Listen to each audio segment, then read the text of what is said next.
Hello everyone, welcome to मैत्री education hub. Friends, जैसा कि आपको पता है कि हमने एक नई सीरीज स्टार्ट की है जिसका नाम है बात संविधान की। इस सीरीज को आगे बढ़ाते हुए चलिए स्टार्ट करते हैं अपना आज का एपिसोड।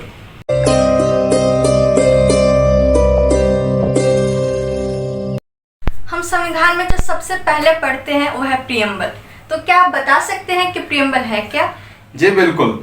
प्रीएम्बल का मतलब हिंदी का जो शाब्दिक अर्थ है प्रीएम्बल का, वो होता है प्रस्तावना।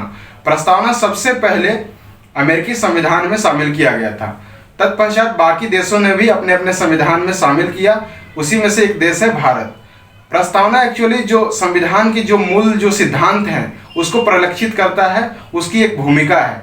या फिर संविधान सभा के सदस्य थे जिन्होंने प्रीएम्बल को हॉरोस्कोप ऑफ द कॉन्स्टिट्यूशन बोला। हॉरोस्कोप ऑफ द कॉन्स्टिट्यूशन का मतलब ये हुआ कि जिस तरह से एक कुंडली होती है किसी भी चीज़ की, कि उसमें क्या होता है कि उनकी डेट ऑफ बर्थ वगैरह के आधार पर जो पंडित होते हैं उसकी कुंडली निकालते हैं, उसी तरह पर हमारे जो प्रस्तावना है उसमें संविधान कब बना था और कब उसको एडॉप्ट किया गया ये उसमें मेंशन है।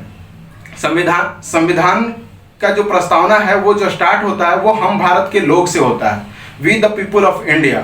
और जो लास्ट जो लाइन है वो ये लिखा गया है कि हम अपने आप को ये संविधान सौंपते हैं, यानी कि ये लोगों के द्वारा लोगों को ही सौंपा गया है।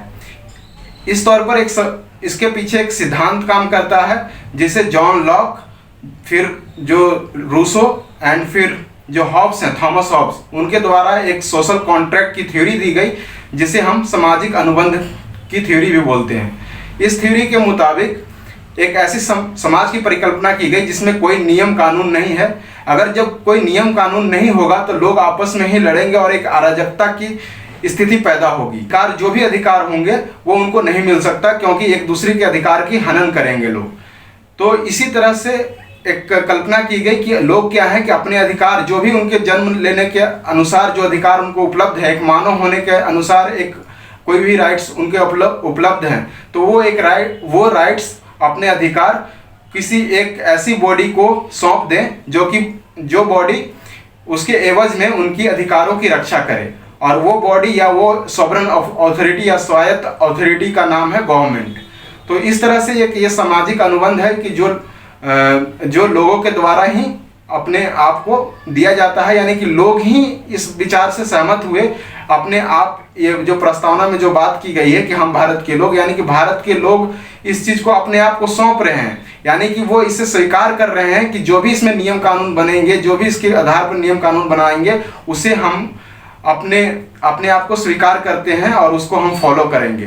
तो ये है एक संविधान की प्रस्तावना जो कि मैंने आपको एक विस्तृत रूप में आपको बताया। धन्यवाद। प्रीएम्बल संविधान का अंग है या नहीं, इसके बारे में आप कुछ कहना चाहेंगे? जी बिल्कुल। इसके जो प्रीएम्बल संविधान का अंग है या नहीं, इसके लिए तीन वाद है, यानी कि 3 केसेस है जिसे हमें देखना चाहिए, जो कि सुप्रीम कोर्ट में ये केस था। 1960 का केस बेड़ूबाड़ी का केस है, जिसमें सुप्रीम कोर्ट ने ये निर्णय दिया कि संविधान का अंग प्रस्तावना संविधान का अंग नहीं है।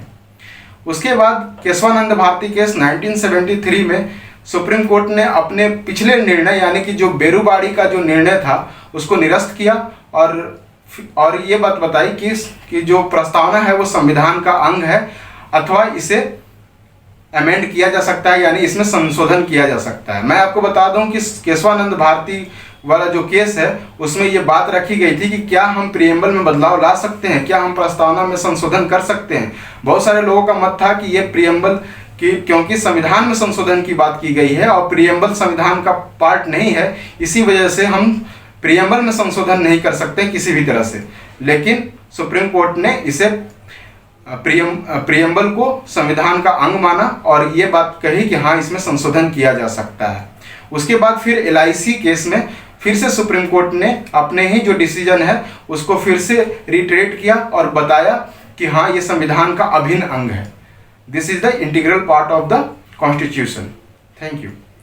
तो ये था हमारा आज का एपिसोड। अगर आपको ये वीडियो पसंद आया हो तो please like share and subscribe जरूर करें। Thank you.